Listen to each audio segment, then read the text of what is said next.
what can you actually control? Because we can't control everything. And sometimes our expectations of ourselves are really, really high. And you might have been able to control, you might have been really good at going to the gym 5 times a week 2 years ago, but then your mum died and now you can't do that. Maybe that expectation is a little bit too high. Can we be a little bit kinder and think, what can I control today? Where am I today? And meet yourself.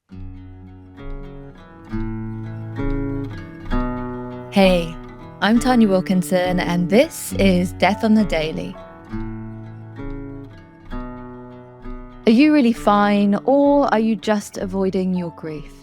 It's easy to tell ourselves and to tell others that we're fine, we're coping, and I do this all the time and call myself out on it, when really we might be numbing, scrolling, overworking, drinking, partying, plastering a smile on, or reaching for anything to not feel our pain.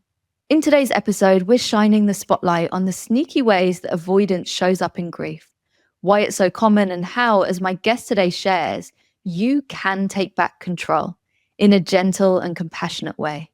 Kayleigh O'Connor is the founder of Good Grief. She is a holistic grief coach for women who've lost a parent and are navigating identity, anxiety, and relationship anxiety after loss.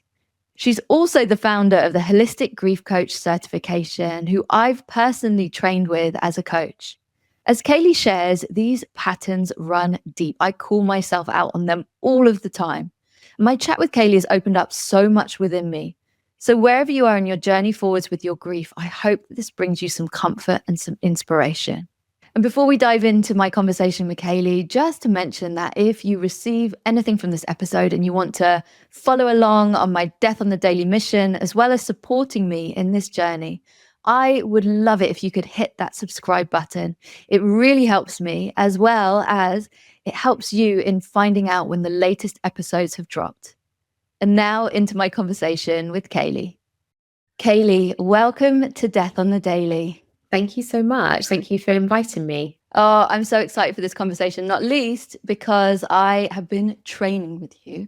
But we're going to dive straight into you and your story. And I'd love to know, what does Death on the Daily mean to you? How has death and grief shaped your path in life? I think for me, growing up, death wasn't something we talked about, but I experienced a lot of loss from a young age. So my dad's dad was ill with cancer for many years, and I witnessed anticipatory grief. I didn't know that's what it was called at the time, but I witnessed it from a young age. And I also witnessed my nana, who was my dad's mum, grieving every day. And I went to her 2-3 times a week because she'd lost her mum and her brothers and was trying to navigate all of that without the tools. And so I witnessed a lot of grief without knowing it was grief for many, many years. And the year after my gaga, who was my dad's dad, died, my dad then died.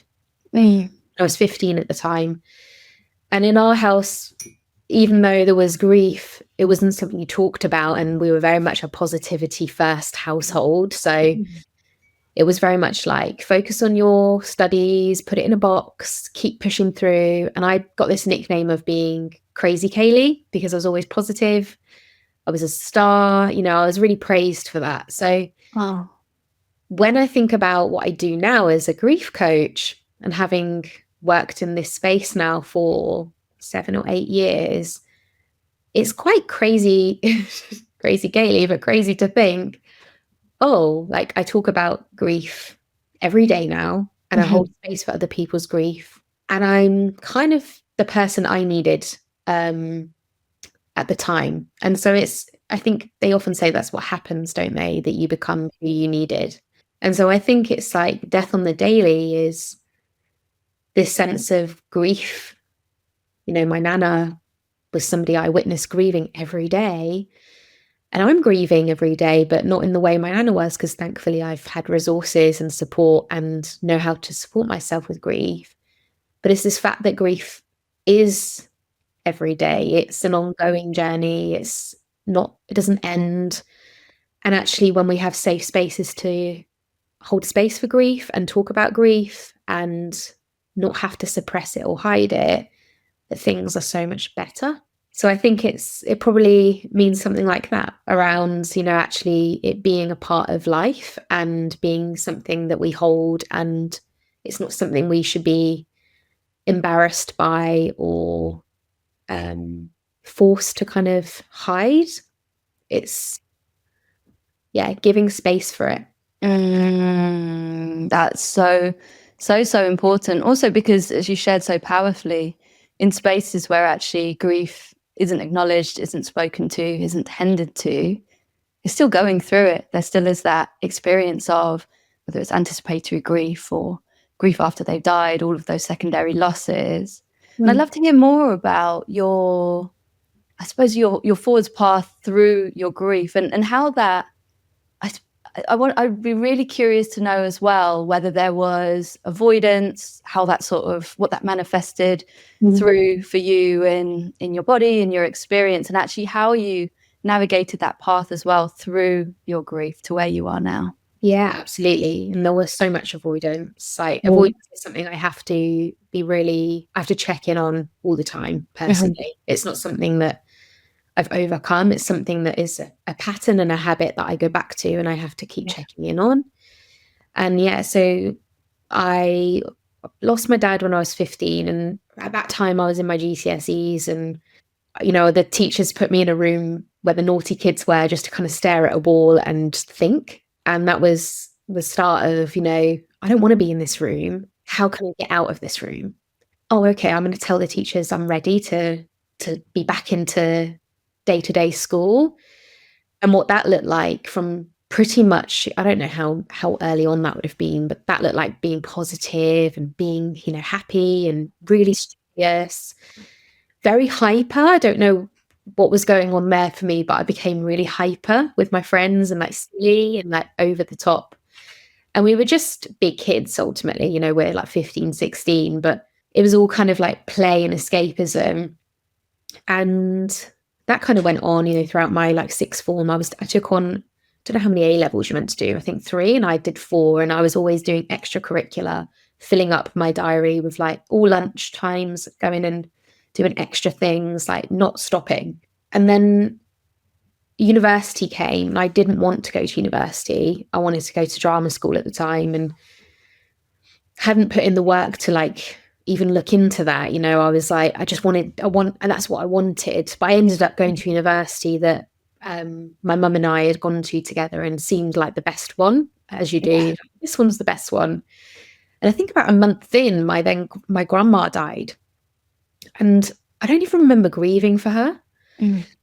But she was like my favorite grandma, like my favorite grandparent, and I don't remember grieving for her, because it was just like this: you just show up, you read the speech. By that point I'd lost my gaga and my dad, and I kind of started to feel like, oh, I know how to deal with this. And then through university I then proceeded to drink every day, to like a blackout, pretty much every day for the first 2.5 years. And yeah, I didn't know at the time, but I was like deeply in avoidance. I was known for being like a party girl, and again, like this, like high energy, like silly, doing, the risky things, going home with random strangers, letting strangers into my house, like just things that, you do typically do at university, but I feel like were dialed a lot up for me. Nearly failed my first year of university, and I was just like in this deep pit, and my mum had started dating, and I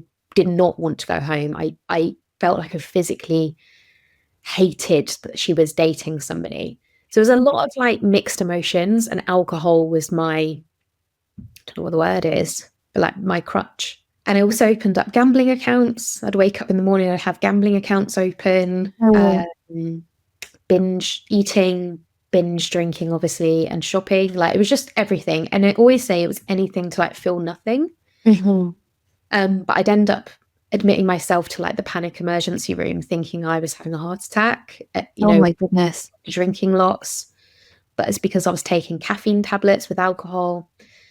Or I'd go home and just sit in the bath and cry and blare out Rihanna, which is I always think it's quite a funny image, but that was my reality and I felt really, really low. Mm. And then in the second year of university, I was meant to meet a friend who had got really close with in the first year called Zara, and she died. She died that evening, very suddenly. And I got a phone call, and I think that's when everything started to kind of unravel for me, because to lose somebody your own age so unexpectedly, and she was so just a lovely soul, like an innocent, playful, beautiful soul. I told her lots of secrets, and we just had this really like innocent friendship. To lose somebody like that, it really impacts how you see death and your own mortality. And I remember going to the university counselor and saying, like, I don't know what to do. Like, I'm drinking every day, feeling really anxious all the time, eating rubbish. And they were like, you're depressed. You need to go on antidepressants. I was like, I don't think I am. Like, I think it's grief, because my friend just died and my dad had died, and they weren't very helpful. Yeah. So they'd sent me to a group session and I never showed up. Yeah. And so I started to take things into my own hands at that point. And funnily enough, I started to decide I was going to get really into fitness my last year of university. And there may have been a boy involved in that in terms of someone I wanted to impress, but there was also like a sense of, how can I take back control? Yeah. Quickly? And obviously, how can I graduate? My mum had said to me, Kayleigh, you are capable of getting, what is it, first? And she said to me, do not come home if you do not get a first. And I was like, and at the time, obviously, that's quite a big thing to hear. And no pressure. But my mum's always been, I always think growing up, mum was a bit like bad cop. My dad was probably good cop. My mum knew that it was a choice that I was making to like be kind of like trying to put my head in the sand with it all. And I think that when I decided to start working on what I could kind of control at the time, which wasn't a long-term coping mechanism, but was a really good way out. It was kind of like shifting out of freeze mode into fight and being like, okay, I can do something. And yeah, I started with nutrition, and I started with exercise. Years after university went on, where I was coping and avoiding in different ways. I became a director of a marketing agency by the age of 24. I performed on the West End in the same year. It was like, and something's got to give, but at least I wasn't drinking anymore in my head. At least I was healthy and fit. I'd kind of replaced the alcohol with over exercising and overworking and all of that. And so I started getting really anxious, and it impacted my relationships, particularly with Tom, who I'm still with now. So we've been together, 10 years next year. And I was getting really anxious in, saw his friends or, overthinking situations. And again, my body was like, that's like flagging to me that I still wasn't necessarily feeling, but I was like still running, just in different ways. And there are a few things that stand out, like, and I've shared this before on other podcasts, but I fainted outside of Waitrose in London on a really busy street on Finchley Road, and had my free cup of tea, and I just dropped to the floor. Wow. Took a few moments and then got back up, and then went home. And I didn't like stop to ask for help or check in with myself. Like, oh, okay, you're back up, go home. So like, there was a lot of signs. Yeah. And a lot of different like symptoms of anxiety. And I think all of that kind of amalgamated to what was then kind of this turning point in like the last year of that job I was in, where I started to get really angry at the job, blaming my boss for the situation I was in. But it was really me. And I started thinking, mental health isn't as accessible as physical health, and I'm obsessed with physical health. This is not helping me. What can I actually learn to better help myself? And so I started surrounding myself with coaches and spoke with naturopaths and nutritionists, and I created this Wellness Wednesdays workshops. I was learning whilst hosting kind of like almost like circles in this cafe. And I wasn't an expert. I was just saying, hey guys, this is my story. This is my journey. I really need mental health support and I want to make it more accessible because I think other people need it. Oh, So here's an expert to tell us more on X. And so that's how it really started for me.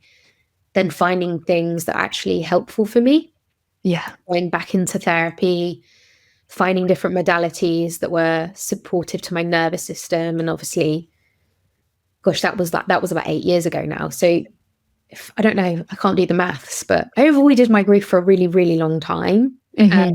Only over the last 5 years have I really allowed myself to feel what I feel when it comes up.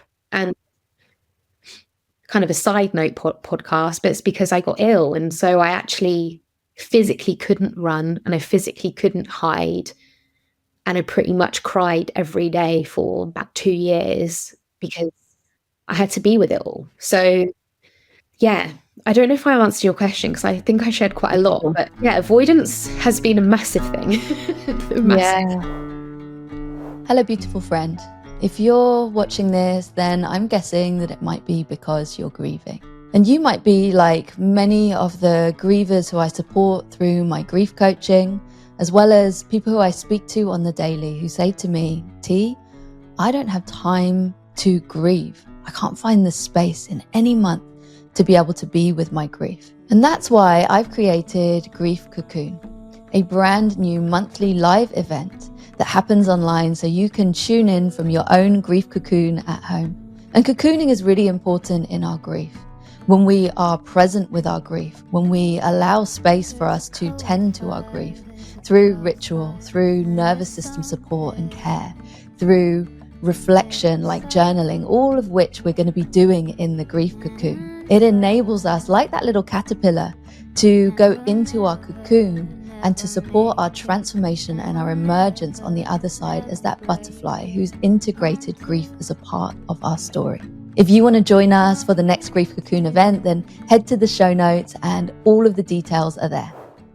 Yeah, and I love that acknowledgement as well around that it's a continued journey to come back and make sure that you're not avoiding in different ways. I can really relate to that. I was actually just joking with my coach, my business coach just before this. She said, how have you been over the past couple of weeks? And I've lost 2 grandmothers about 2 weeks ago now, within 6 days of each other.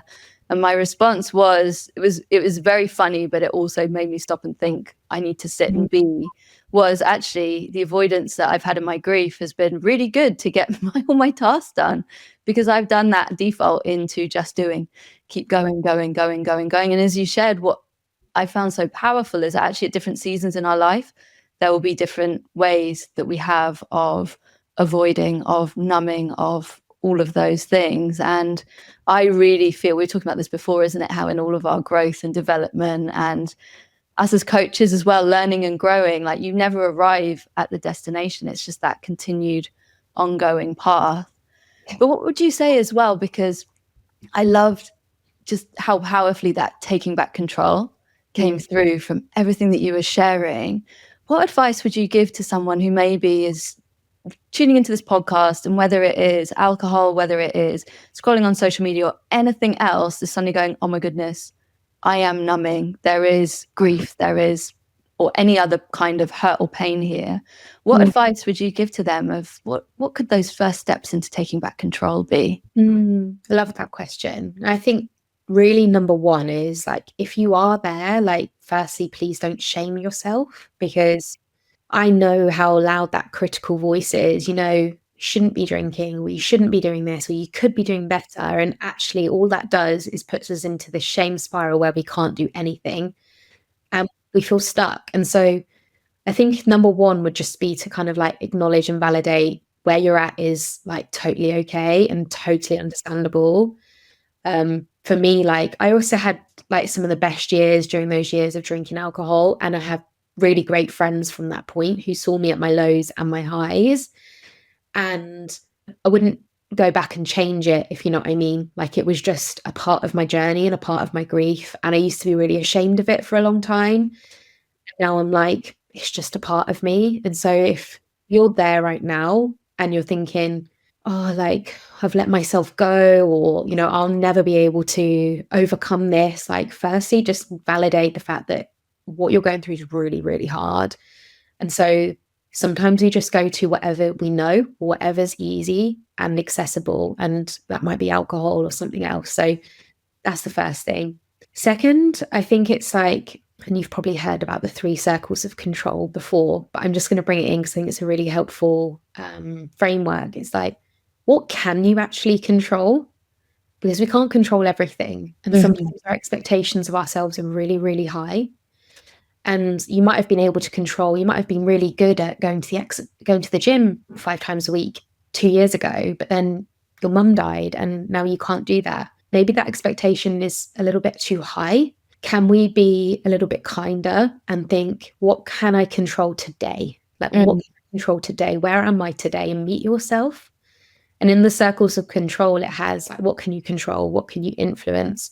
And what can't you control? Because I know for me, there are a lot of things that I would have loved to be able to control. For example, I didn't want my mum dating another person. So early for me, it felt too much.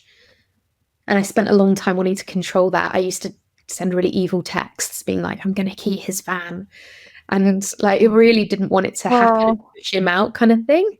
But I was just stuck, right, trying to figure out a situation I was in and I couldn't control it. But what can you influence? What can you control? And what can't you control? And come back to that. I always say it's like, where are you? Where are you now? Like, validate your needs in action. So if you're drinking alcohol like I was, and what's the alcohol doing for you? For me, it was numbing and it was suppressing. And maybe there are other things I could have done to maybe suppress my anxiety that weren't alcohol. At the time, the thought of meditating or yoga wouldn't have been an option. But maybe I just needed like a night in with a piece of chocolate and a hug from somebody. Like, do you know what I mean? Like something really that would give me something similar, like that suppressed safety.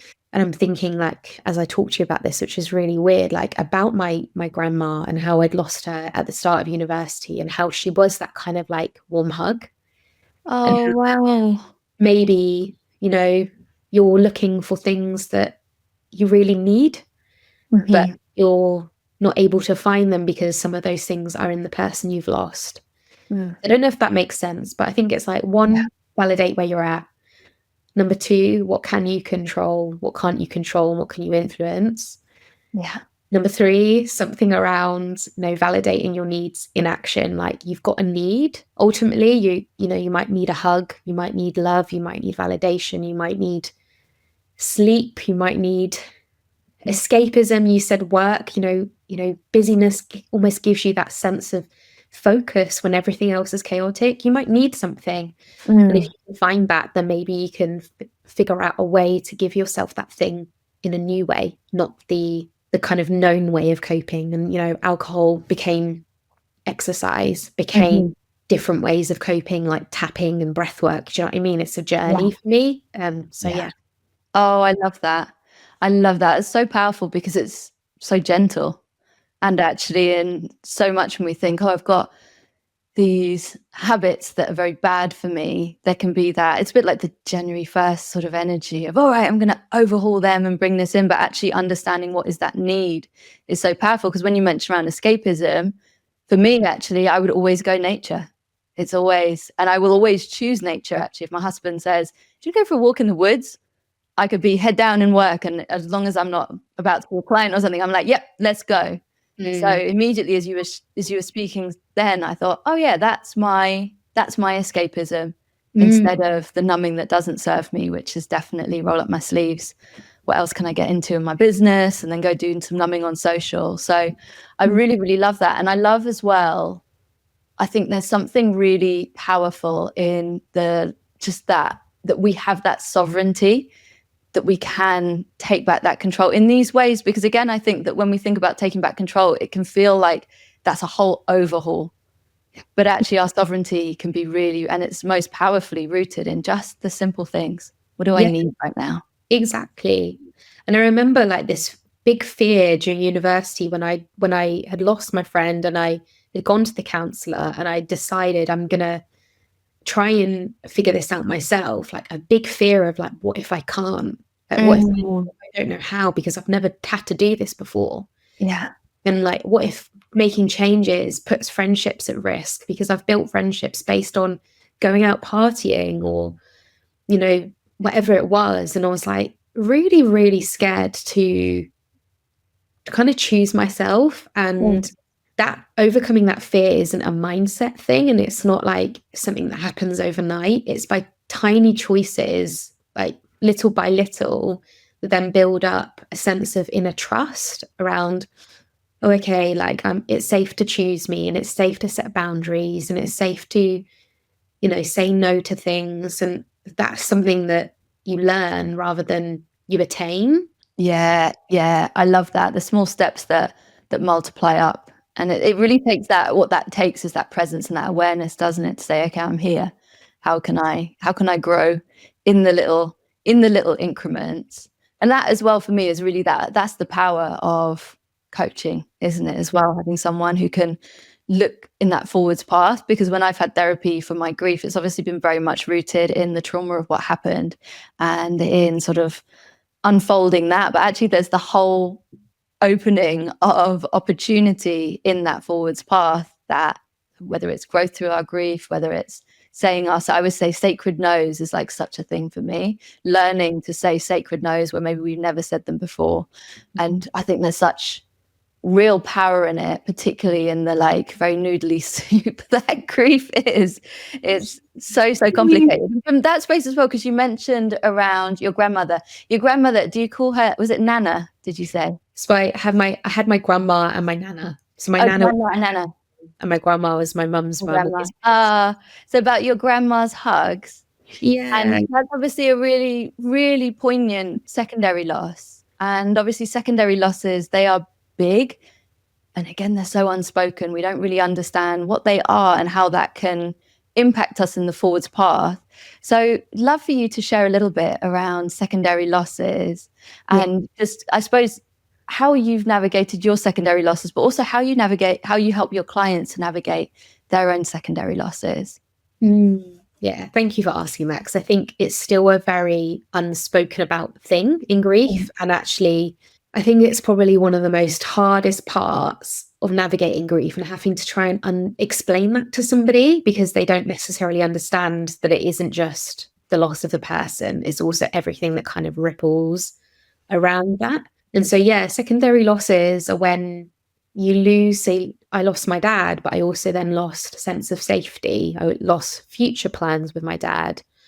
I lost confidence. I lost a sense of identity because all of that connected to him and my relationship with him.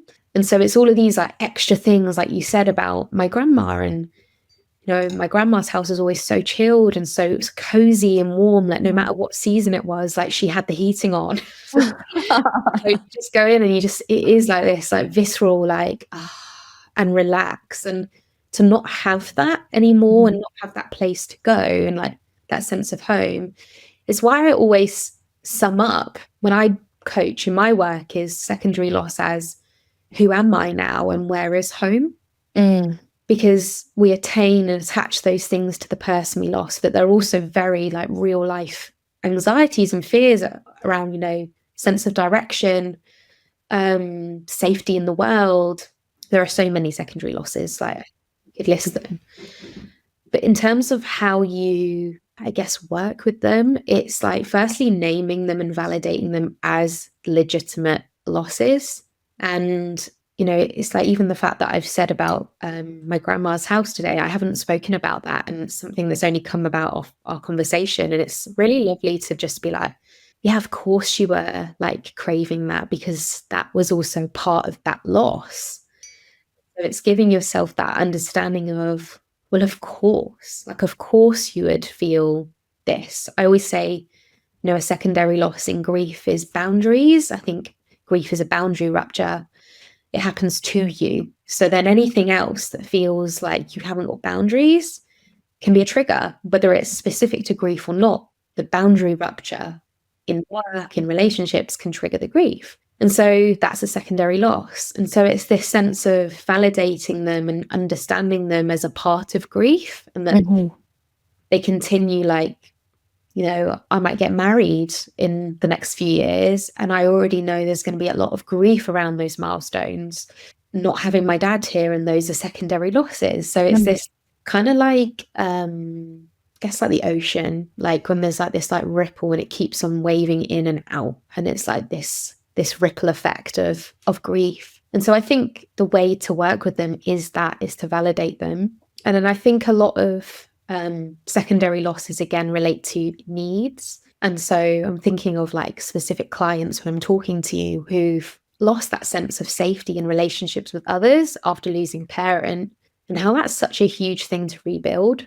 But it starts with safety within themselves, and then starting to almost relearn and rewire the nervous system to then feel safe in having to find that without your person here physically, because that's a whole new thing. So always people think time heals, but actually time can't heal the nervous system. And if your nervous system is grieving safety, or grieving grandma's hug, or grieving boundaries, you have to practice rebuilding those things in the body, through action, through safe action.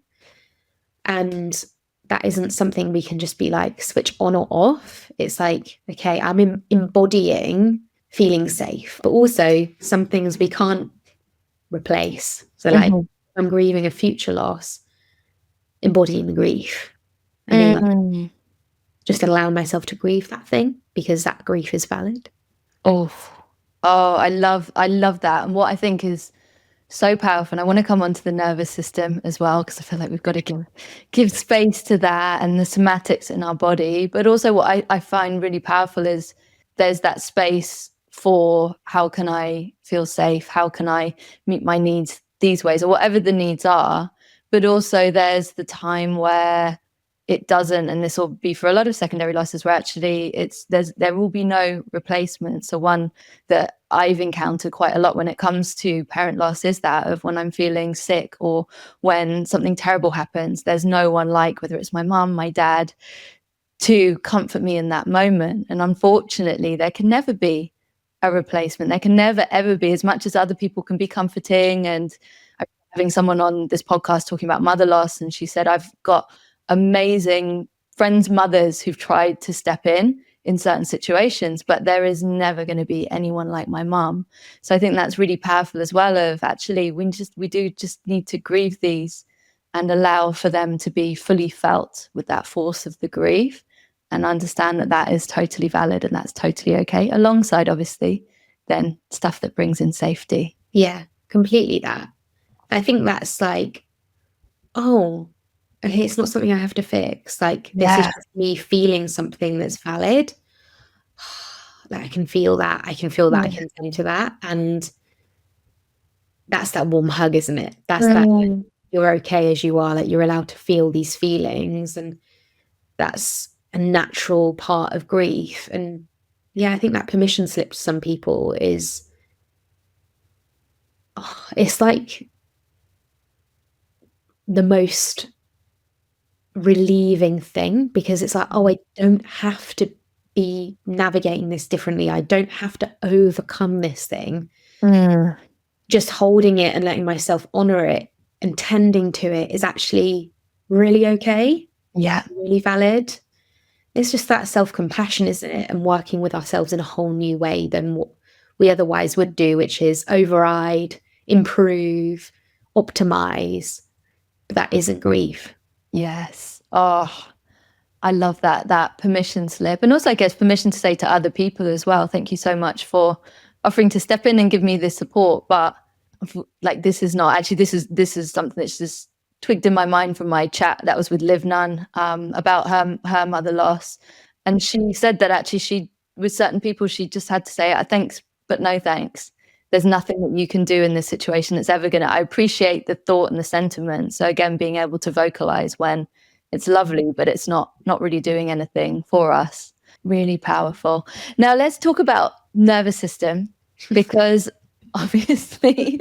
Our nervous system goes through so much in our grief. And this is really foundational pillar of everything that you do as a coach, as well as everything that I learned from you. So let's talk about, what does our nervous system go through when we're grieving, and how can we, when things feel like everything is just spiraling and whirling, and ultimately we feel like, to that point of that boundary being breached, and we don't have a choice about this change that is thrust upon us, how can we come into how can we help ourselves to connect into that sense of safety and stability that's within us? Yeah, so this is a big topic, isn't it? And I think, yeah. Big question. But in terms of thinking about what is your nervous system, what does your nervous system do? Whether you've lost somebody or you're anticipating loss, your nervous system is in hypervigilance mode. So it's in hyperprotection, it's looking for threat, it's constantly scanning. So there's actually like a scanner inside your brain, and that part of your brain is on, like constantly on. And so you can imagine, it's like, if you imagine like a red radar going around the room right now, around you, if my dog walked in and barked, it would beep because it'd be a bit of a surprise. But in grief, that's happening all the time. So going down the street, somebody looks at me a funny way, hypervigilance. A text, or somebody doesn't text me back, hypervigilance, because we might be fearing more loss, bad news, expecting the worst. And so our nervous system is literally bracing for what it knows to have happened, the worst that's happened, which is loss. And when we live like that, it impacts obviously ourselves, but it impacts how we show up in our relationships, because we're then more anxious, we're more avoidant, or a bit of both. Our nervous system impacts actually how we physically feel. So you might like have digestive issues, sleep issues, skin issues. You know, your body's going into like this kind of override. But it's because your nervous system is just like hyper aware of loss and grief. And so we're in fight, flight, freeze, or fawn most of the time. And a lot of the time, the best way I describe it is like the spiky nervous system. So we're either up in fight and flight or down in freeze, up, down, up, down. The spiky nervous system.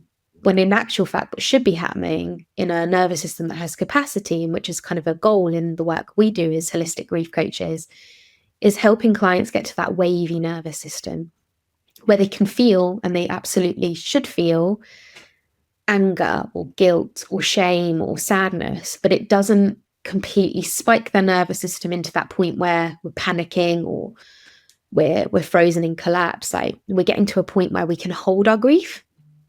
We have capacity for all of the emotions. Grief is a container of emotions rather than an emotion itself. So it's like the nervous system needs to learn now, oh, we now have this extra backpack we carry, and it's called grief. And we need capacity for that, because when we're not going to get rid of this backpack. And when we help the nervous system to feel safe and to feel like it can hold emotions, we don't feel like we're knocked over by those big waves of grief so easily. And I think a big thing, and I mentioned it earlier, is the reason why it's so important to work with the nervous system is because the nervous system doesn't actually know time. So years and years could have passed, and I could still be very, very easily triggered by things in my grief, because my nervous system thinks it's happening to me again right now. But what actually helps grief and the nervous system isn't time, it's space. It's to hold this. So yeah, how can you find that safety now? Like, how can you find that space? And I think it's really hard at first, because I don't know about you, but you know, especially having been ill like in 2020, like I really lost a sense of safety in my body. Like I couldn't find it. Yeah. So I had to find safety outside of me. And things like grounding, you mentioned nature earlier, like finding safety outside of you. Like, I really like interior design. And I read something literally yesterday, how like there's something like unbelievable, undeniable beauty immediately calms the nervous system in grief. And there was this Wow.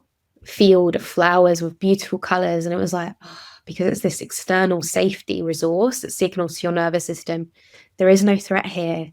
Mm-hmm. So I curate my spaces to create safety colors that are calming to me.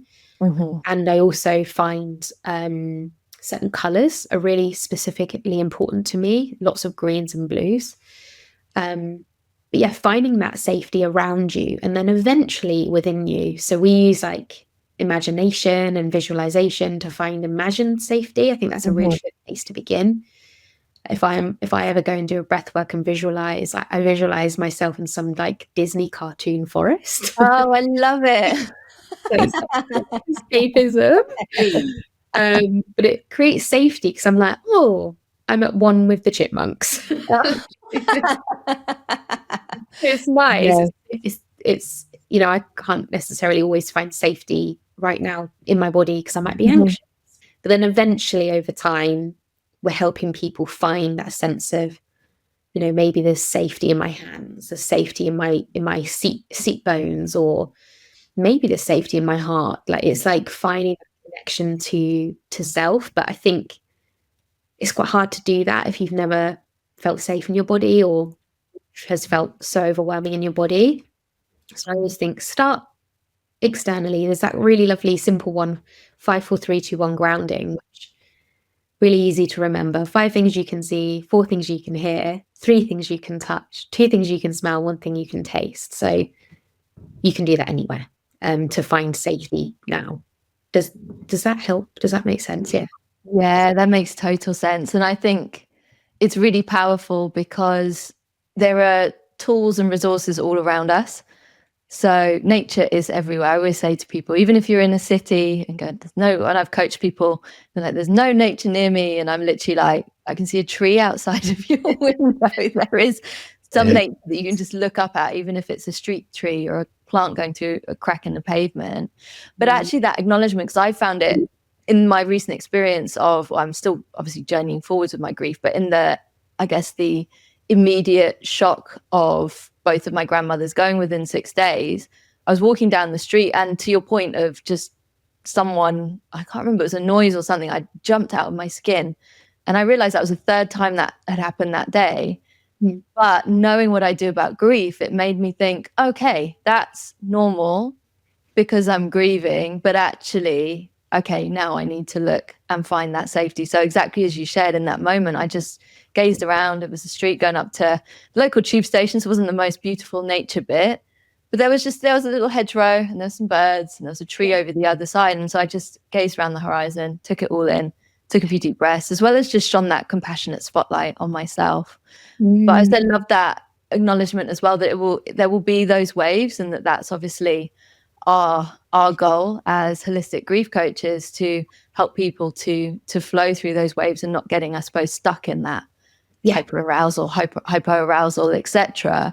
But I think that acknowledgement is really important, because as well, I think that there's a real misconception in like the wellness industry that actually when we look for safety, we're looking to be always super zen and super like not feeling, whether it's anxious or anything else, is totally valid and totally justified. So what I can hear so powerfully from you is actually there's that journey, building that toolkit, perhaps starting externally and then building it. But actually, it's, for me, what's been so powerful in my personal journey is just knowing I've got that toolkit of resources. It's so personal to me.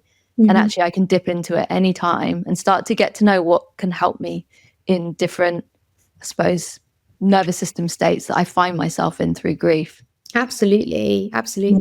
And to give you an example, like my partner, he always struggles when we go to busy environments. His anxiety spikes, and it happened on Saturday. And something that you just said reminded me of what we did. And I said, hey, look, do you want to take a moment to just get as close you can to the wall, and so you can see the whole space?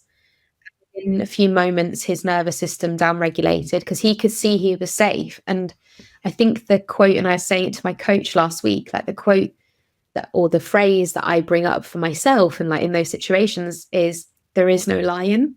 Look around, there is no lion. Yes. And it's like you feel safe knowing that there isn't a lion. You might not get rid of the trigger, but it isn't a lion. So Oh, it's like finding that sense of, okay, like I'm okay. And I can take that pause to then, maybe do something to down regulate. A lot of what you see on social media these days is regulation and mhm, a step in nervous system work, like regulating the nervous system. And you might be able to do something like what we did with my partner, like so you could look around, that would regulate him. mhm, Also thinking, we also want to help complete the nervous system at mm, times, which is like actually allowing ourselves to feel what we feel and complete the nervous system cycle, which is a whole different thing, and we need both. And so it isn't ever about just calming back down. It's also about feeling safely and mm. knowing that it's safe to feel.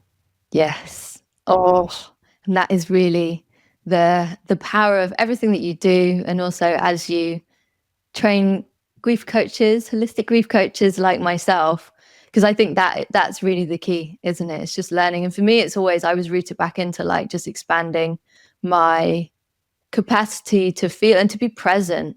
I feel like I'm on a lifelong journey of being ever more present, and I'm never going to arrive.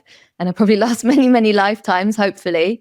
But yeah, when we can find presence, we realize we can hold it. And I think that again, yeah, I think that's where you step away from it being bypassy, as a lot of quote unquote work can be. It can actually bypass the pain rather than saying, actually, no, we need to go through it and we need to feel it. Yeah, exactly that. I remember studying Buddhism during university and getting a little bit like obsessed with it for a while around how they have a practice around acknowledging death is coming Yeah. and like Yes. preparing for that. Like Yes. Oh. powerful. It's different. It's a different way of showing up than how I was taught, which is obviously like about going to heaven, but like it not necessarily being something that you acknowledge as something really sad or Mhm. yeah, the kind of mixture of emotions that comes with that. So Oh, you know what? That's so powerful because I've done that meditation, or don't know if it's the exact same one, but yeah, where you meditate on your death, on your decay, on the mm, fact that you will, yeah, go into compost, etc. But actually, Katie Rose, who's a miscarriage doula, who's been on the podcast a couple of weeks back, she was talking about when she was a kid how she she used to make her sister hold living funerals for. Like literally, she'd lie in, they'd make a coffin and she'd yeah. lie in it. And her mum just encouraged it. And I remember we were talking about this was outside of the podcast, but I did say I was like, "You got to come on and talk about this story." And she was saying how basically how incredible it is. Well, we were saying how incredible it is because a lot of parents would be like, "No, no, no, don't do that." Like it's some sort of bad omen. But actually, what that did was just set her up with a curiosity and a yeah, okay, this Mm, happens. It's normal. It's obviously incredibly sad, and there's a lot that comes through in grief. But mm. actually, if we can lean into that childlike curiosity, I found it really, really powerful in my own journey, albeit getting there in my 30s, rather than when I'm a kid making coffins. I know. Oh, I love that. It's just that exploration, isn't it? And like, I had a client who lost a pet and wanted to do a funeral, and her parents were like, "Why?" Like, and Oh, we didn't want to because death was, just part of life in her culture. And she was like, "Yeah, but I want to honor it." And it's really interesting that a child would know that and want to do it and have that kind of intuitive call to be like, let's hold space. Like, yeah, it's interesting, isn't it? That children, I hear all sorts of stories, but like children kind of know. yeah. I wonder how much, if I think in my upbringing, there was definitely a lot of the grown-ups being like, no, like running from across the like out of the kitchen to where I'm like, be like, Yeah. no, we're not gonna talk about that, or we don't go there. And actually, yeah, if we can just embrace it and lean into their curiosity. There's actually, as you know, Formula One is close to my heart.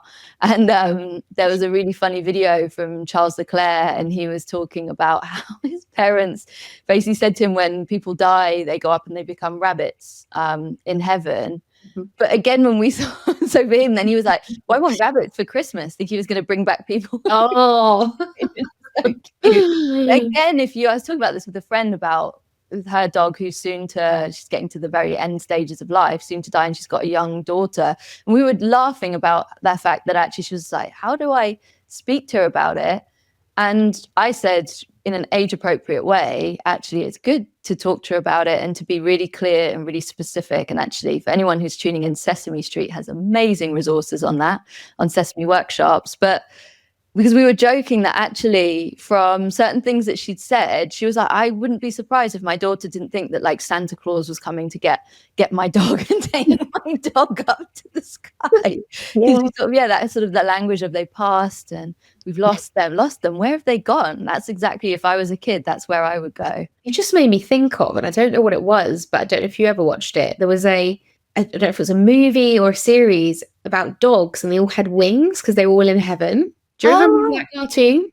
I've got a picture still in my head of it. I can't remember. I'm like, I want to go and dig it out and be like, what did I learn from that? Because I remember watching that. I loved dogs as a kid, and my cousin also loved dogs. And I remember it being on, she loved that program. We watched it multiple times. I'm like, what was that? It's only just come into my mind talking to you, but I'm like, did that teach me good things? Was it tragedy and death? Like, what was it?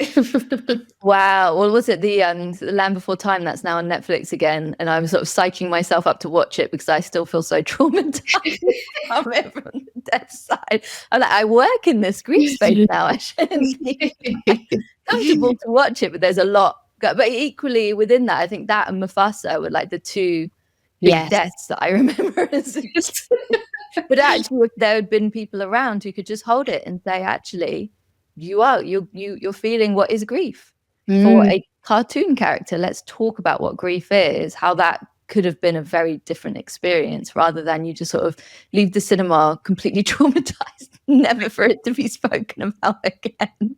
I know. And every single Disney princess I think there ever is, all of them lose their parents or have a dead parent and then have an evil step mum or something. And they always have to work really hard to then become like, become the end and get the gem. And you think, gosh, like, because I remember I was obsessed with High School Musical. My dad had illegally burnt it literally like the month before he died. So I decided it was a gift to me from him. And Gabriella's dad is never mentioned, right? But you can imagine he's probably not around because he's dead. And I just channeled her for years. I was like, this is me. This is how I'm going to cope. And you just think, obviously, I was not like a young kid. I was in my teens, but still, it's like taking that information. Wow. Figure out loss with what you have, isn't it? Wow, that's why it's good that there's Coco and other stuff. Oh, I know. Like Ember. Yeah, it's not called Ember, is it? I love the name Ember.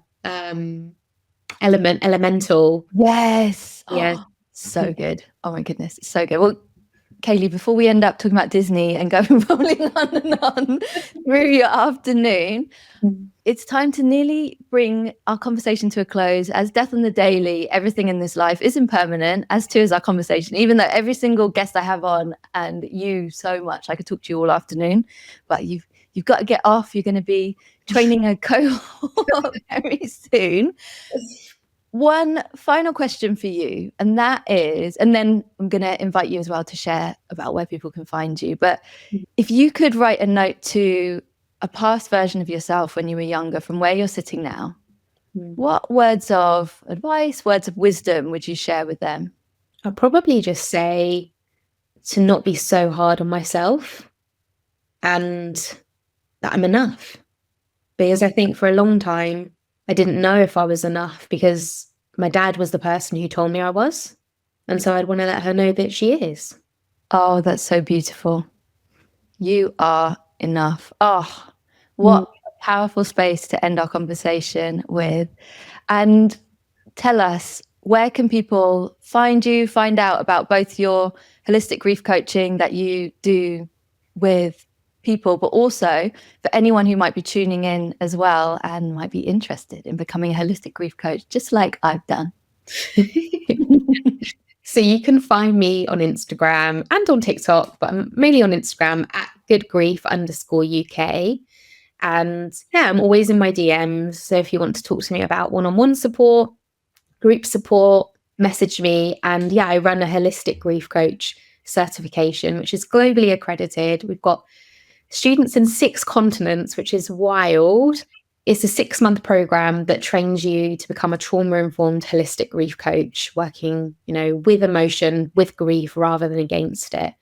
So if you're interested in becoming a coach, the next cohort is going to be 2026. So we'll be enrolling later this year. Yeah, and you can message me if you'd like to find out more. Oh, I love that. And for any of the Death on the Dahlias, if you have any questions as well and want to pick my brains on it as well, drop into my DMs. I'm very happy to share just from my experience having flowed through it. And I absolutely loved it, learned so much. And it's also wonderful when you do training where you're also soothing and expanding your nervous system capacity as you go. Yeah, you've been fantastic. So I'm so excited for you to just step into the world in that form and actually add it to what you're already doing, because I know that you do so much, but actually bringing that to what you're doing, I just think, you've been an amazing coach. So thank you so much, Kayleigh. Well, it's now time to bring our conversation to a close. So just to say thank you so much for joining me in this space, for bringing all of you, and also just, I think, shining that light for our forwards path of where we can all go, and the fact that actually we can, in those very gentle and compassionate ways, take back that control in our lives. Yeah, thank you. Thank you so much for having me. And it's been lovely. It feels nice and safe to be chatting with you, and you hold such a lovely space as is it a podcast host? I'm not sure, but yeah. It's been really nice to chat with you. Thank you, Kayleigh. Thank you for joining me on Death on the Daily. If you liked this episode, it would mean a lot if you could hit subscribe. Plus, head to the show notes to find out about my work as a grief coach, and there's a grief journaling freebie there for you. Until we meet here next time, take good care of yourself and others. There's a cold fire, there's a crossfire, and there's something